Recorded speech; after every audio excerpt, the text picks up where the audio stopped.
Krishna and I am a student of class 12th in KV Lakhanpur. I am a CS student and I have prepared a crossword puzzle under the event Indian Toy Fair 2021, and here is my crossword puzzle. As you all can see, this is a normal crossword puzzle you can find in any daily newspaper. This is a fun and easy way to learn certain things.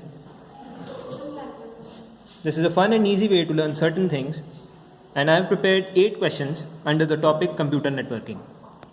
The questions are: first, the guided media in which line of sight is required.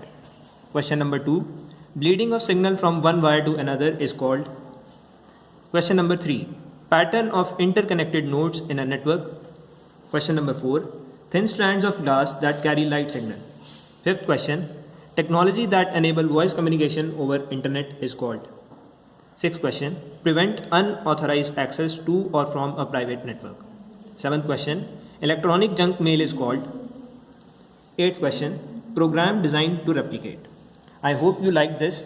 Thank you and have a nice day.